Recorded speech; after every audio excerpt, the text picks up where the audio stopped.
Hello ಮಕ್ಕಳೇ, welcome back to my channel. ಇವತ್ತಿನ ವಿಡಿಯೋದಲ್ಲಿ ನಾವು 5ನೇ ತರಗತಿಯ ಕನ್ನಡ ಪುಸ್ತಕವಾದ ಸಿರಿ ಕನ್ನಡ ಇದರಲ್ಲಿನ ಭಾಗ 2 ಪುಸ್ತಕದಲ್ಲಿನ ಕರಡಿ ಕುಣಿತ ಪದ್ಯದ ಎಲ್ಲ ಪ್ರಶ್ನೋತ್ತರಗಳು ಹಾಗೂ ಭಾಷಾಭ್ಯಾಸಗಳ ನೋಟ್ಸ್ ಇವತ್ತು ನೋಡೋಣ ಮಕ್ಕಳೇ. ಮೊದಲಿಗೆ ನಾವು ಕವಿ ಪರಿಚಯವನ್ನು ನೋಡ್ಕೊಳ್ಳೋಣ. ಕವಿ ಈ ಪದ್ಯವನ್ನು ಬರೆದಂತಹ ಕವಿ ದ.ರಾ. ಬೇಂದ್ರೆ ಅವರು. ಓಕೆ, ದ.ರಾ. ಬೇಂದ್ರೆ ಇವರ ಪೂರ್ಣ ಹೆಸರು ದತ್ತಾತ್ರೇಯ ರಾಮಚಂದ್ರ ಬೇಂದ್ರೆ. ಓಕೆ, ದತ್ತಾತ್ರೇಯ ರಾಮಚಂದ್ರ ಬೇಂದ್ರೆ ಅಂತ ಇವರ ಪೂರ್ಣ ಹೆಸರು ಮಕ್ಕಳೇ ಇದು. ಓಕೆ, ಇವರ ಕಾಲ ಶಾಲಿವಾಹನ ಶಕೆ 1896. ಓಕೆ, ನಿಮಗೆ ಅರ್ಥ ಆಗಲಿ ಅಂತ ನೋಡಿ ಬರೆದಿದ್ದೀನಿ. 1896 ಇಂಗ್ಲೀಷ್ನಲ್ಲಿ ಬರೆದಿದ್ದೀನಿ ಮಕ್ಕಳೇ. ಓಕೆ, ಸ್ಥಳ ಅಂದರೆ ಇವರು ಹುಟ್ಟಿದಂತಹ ಸ್ಥಳ ಸಾಧನಕೇರಿ.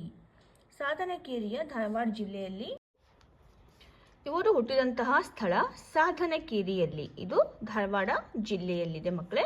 ಇವರ ಕಾವ್ಯನಾಮ ಅಂಬಿಕಾ ತನಯ ದತ್ತ. ಇವರು ಬರೆದಂತಹ ಕೃತಿಗಳು ಗರಿ, ನಾಕುತಂತಿ, ನಾದಲೀಲೆ, ಮೇಘದೂತ, ಗಂಗಾವತರಣ, ಸಖಿ ಗೀತ. ಓಕೆ, ಇವರಿಗೆ ಲಭಿಸಿದಂತಹ ಪ್ರಶಸ್ತಿಗಳು ಭಾರತೀಯ ಜ್ಞಾನಪೀಠ ಪ್ರಶಸ್ತಿ, ಭಾರತ ಸರ್ಕಾರದ ಪದ್ಮಶ್ರೀ ಪ್ರಶಸ್ತಿ, ಕೇಂದ್ರ ಮತ್ತು ರಾಜ್ಯ ಸಾಹಿತ್ಯ ಅಕಾಡೆಮಿ ಪ್ರಶಸ್ತಿಗಳು ಇವರಿಗೆ ಲಭಿಸಿದೆ ಮಕ್ಕಳೇ. ಓಕೆ, ಈಗ ಅಭ್ಯಾಸವನ್ನು ನಾವು ನೋಡೋಣ. ಅಭ್ಯಾಸದಲ್ಲಿ ಮುಖ್ಯ ಪ್ರಶ್ನೆ ಕೆಳಗಿನ ಪ್ರಶ್ನೆಗಳಿಗೆ ಉತ್ತರಿಸಿ ಅಂತ ಇದೆ ಮಕ್ಕಳೇ. ಓಕೆ, ಕರಡಿಯನ್ನು ಕುಣಿಸುವವನ ವೇಷಭೂಷಣ ಹೇಗಿತ್ತು? ಉತ್ತರ: ಕರಡಿಯನ್ನ ಕುಣಿಸುವವನು ಕೈಗೆ ಕಬ್ಬಿಣದ ಕೈ ಕಡಗ ಹಾಕಿಕೊಂಡು ಕುಣಿಗೋಲನ್ನ ಹಿಡಿದುಕೊಂಡು ಹೆಗಲಿನ ಮೇಲೆ ಕೂದಲಿನ ಕಂಬಳಿ ಹೊತ್ತುಕೊಂಡು ಕೈಯಲ್ಲಿ ಡಮರಗ ಹಿಡಿದಿರುತ್ತಾನೆ. ಓಕೆ, ಪ್ರಶ್ನೆ 2. ಕರಡಿಯು ಕಾಡಿನಲ್ಲಿ ಏನುಂಡು ಬೆಳೆದಿದೆ? ಉತ್ತರ: ಕರಡಿಯು ಕಾಡಿನಲ್ಲಿ ಜೇನುಂಡು ಬೆಳೆದಿದೆ. ಪ್ರಶ್ನೆ 3. ಕರಡಿಯು ಏನು ಮಾಡಿದರೆ ದಣಿಯು ದಾನವನ್ನು ಕೊಡುತ್ತಾನೆ? ಉತ್ತರ: ಕರಡಿಯು ದಣಿಯರ ಮನೆಯ ಮುಂದೆ ಕಾವಲು ಮಾಡಿದರೆ ದಣಿಯು ದಾನವನ್ನು ಕೊಡುತ್ತಾನೆ. ಪ್ರಶ್ನೆ 4. ಕರಡಿಯು ಕೈ ಮುಗಿದು ಏನೆಂದು ಹಾರೈಸುತ್ತದೆ? ಉತ್ತರ: ಕರಡಿಯು ಕೈ ಮುಗಿದು ಕುಣಿಸುವವನ ಹೊಟ್ಟೆ ತಣ್ಣಗಾಗಲಿ ಎಂದು ಹಾರೈಸುತ್ತದೆ. ಪ್ರಶ್ನೆ 5. ಕರಡಿಯ ಕುಣಿತಕ್ಕಿಂತ ಯಾರ ಬುದ್ಧಿಯ ಕುಣಿತ ಮಿಗಿಲಾದುದು? ಉತ್ತರ: ಕರಡಿಯ ಕುಣಿತಕ್ಕಿಂತ ನರರ ಬುದ್ಧಿಯ ಕುಣಿತ ಮಿಗಿಲಾದುದು. ಓಕೆ, ಮುಖ್ಯ ಪ್ರಶ್ನೆ 2. ಕೆಳಗಿನ ಪದ್ಯ ಭಾಗವನ್ನು ಪೂರ್ಣಗೊಳಿಸಿ ಕಂಠಪಾಠ ಮಾಡಿರಿ ಅಂತ ಇದೆ. ಕಬ್ಬಿಣ ಕೈಕಡಗ, ಕುಣಿಕೋಲು ಕೂದಲು, ಕಂಬಳಿ ಹೊದ್ದಾವ ಬಂದಾನ, ಗುಣುಗುಣು ಗುಟ್ಟುತ, ಕಡಗವ ಕುಟ್ಟುತ, ಕರಡಿಯ ನಾಡಿಸುತ್ತ ನಿಂದಾನ. ಓಕೆ, 2ನೇದು: ಈ ಮನುಷ್ಯ ಎಂದಿಂದೋ ಕವಲೆತ್ತು ಕೋಡಗ, ತನಗಾಗಿ ಕುಣಿಸುತ್ತ ನಡೆದಾನ, ಕರಡಿ ಕುಣಿತಕ್ಕಿಂತ ನರರ ಬುದ್ಧಿಯ ಕುಣಿತ ಮಿಗಿಲಹುದು ಕವಿ ಕಂಡು ನುಡಿದಾನ. ಓಕೆ, ಈಗ ಭಾಷಾಭ್ಯಾಸಗಳನ್ನು ನೋಡೋಣ ಮಕ್ಕಳೇ. ಅದರಲ್ಲಿ ಮುಖ್ಯ ಪ್ರಶ್ನೆ ಈ ಕೆಳಗಿನ ಪ್ರಶ್ನೆಗಳಿಗೆ ಉತ್ತರಿಸಿ ಅಂತ ಇದೆ. ಮೊದಲನೇ ಪ್ರಶ್ನೆ: ಈ ಪದಗಳಿಗೆ ವಿರುದ್ಧಾರ್ಥಕ ಪದಗಳನ್ನು ಬಳಸಿ ಸ್ವಂತ ವಾಕ್ಯ ರಚಿಸಿರಿ ಅಂತ ಇದೆ. ಮಾದರಿ: ಅವರಿಗೆ ತಂತ್ರಜ್ಞಾನದಲ್ಲಿ ಅನುಭವವಿದೆ. ಓಕೆ, ಅದೇ ರೀತಿ ಅವರು ತಂತ್ರಜ್ಞಾನದಲ್ಲಿ ಅನುಭವಿಗಳು. ಓಕೆ, ಈ ರೀತಿ ಕೊಟ್ಟಿದ್ದಾರೆ ಮಕ್ಕಳೇ. ನೋಡಿ, ಇಲ್ಲಿ ಫಸ್ಟಿಗೆ ನಾವು ಇದರ ವಿರುದ್ಧಾರ್ಥಕ ಪದವನ್ನು ಬರಿಬೇಕು. ಶುದ್ಧ ಅಂತ ಕೊಟ್ಟಿದ್ದಾರೆ, ಇದು ಅಶುದ್ಧ.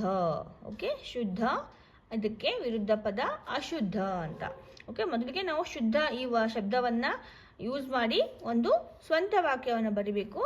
ಆನಂತರ ಅಶುದ್ಧ, ಓಕೆ, ಇದನ್ನು ಬಳಸಿಬಿಟ್ಟು ಇನ್ನೊಂದು ಸ್ವಂತ ವಾಕ್ಯವನ್ನು ರಚಿಸಬೇಕಾಗತ್ತೆ ಮಕ್ಕಳೇ. ಎರಡನ್ನು ಯೂಸ್ ಮಾಡಿ ನಾವು ಸ್ವಂತ ವಾಕ್ಯಗಳನ್ನು ಬರಬೇಕಾಗತ್ತೆ ಮಕ್ಕಳೇ. ಮೊದಲಿಗೆ ಶುದ್ಧ, ಶುದ್ಧವಾದ ನೀರು ಕುಡಿಯಬೇಕು.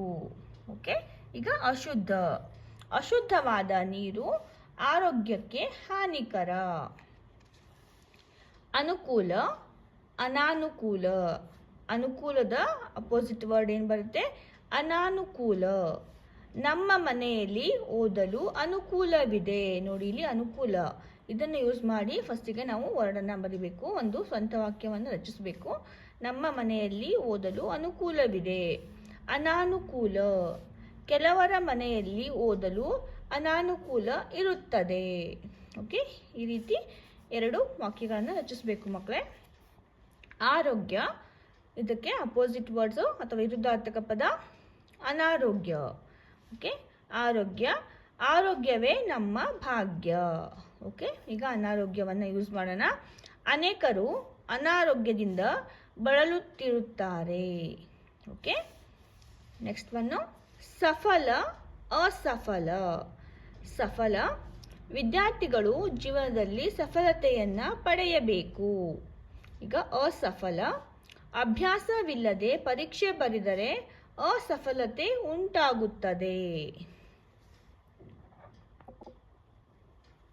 ಪ್ರಶ್ನೆ 2, ಪ್ರಕೃತಿ ಭಾವ ಎಂದರೇನು?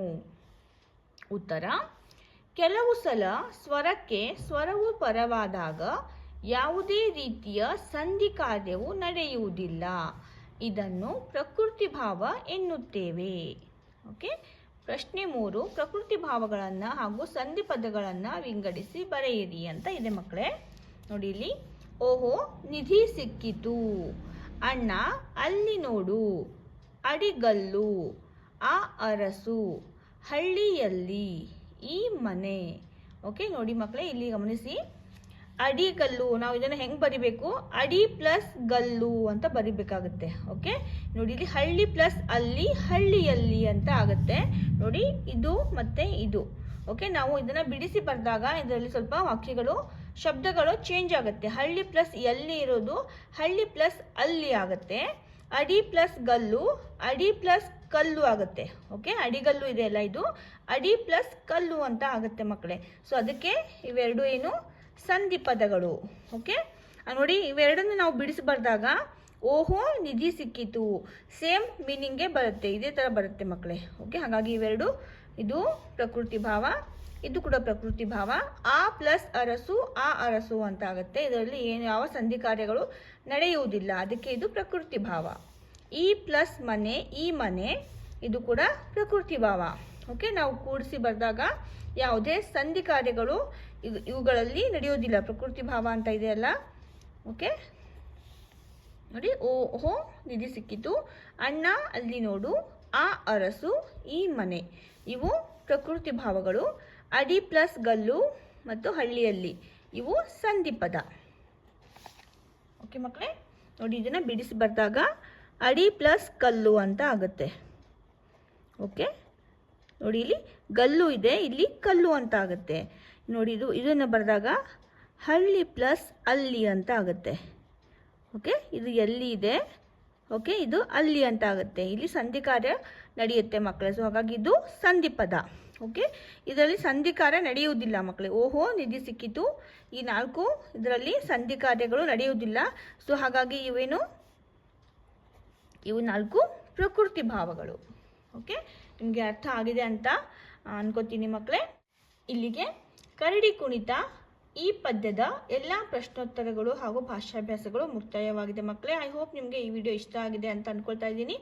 ಇಷ್ಟ ಆಗಿದ್ದರೆ ಒಂದು ಲೈಕನ್ನು ಮಾಡಿ. ಈ ವಿಡಿಯೋ ನಿಮಗೆ ಯೂಸ್ಫುಲ್ ಅಂತ ಅನಿಸಿದರೆ ನಿಮ್ಮ ಫ್ರೆಂಡ್ಸ್ಗೆ, ನಿಮ್ಮ ಫ್ಯಾಮಿಲಿ ಮೆಂಬರ್ಸ್ಗೆ ಕೂಡ ಶೇರ್ ಮಾಡಿ. ಅವ್ರಿಗೂ ಕೂಡ ಇದು ಹೆಲ್ಪ್ಫುಲ್ ಆಗುತ್ತೆ ಮಕ್ಕಳೇ, ತುಂಬ ಯೂಸ್ ಆಗುತ್ತೆ ಕೂಡ ಅವ್ರಿಗೂ ಕೂಡ. ಹಾಗಾದರೆ ನೆಕ್ಸ್ಟ್ ವಿಡಿಯೋದಲ್ಲಿ ಮತ್ತೆ ಸಿಗ್ತೀನಿ ಇನ್ನೊಂದು ಪಾಠದ ಪ್ರಶ್ನೋತ್ತರಗಳ ನೋಟ್ಸ್ದೊಂದಿಗೆ. ಅಲ್ಲಿವರೆಗೂ ಮಕ್ಕಳೇ ಟೇಕ್ ಕೇರ್, ಬಾಯ್ ಬಾಯ್.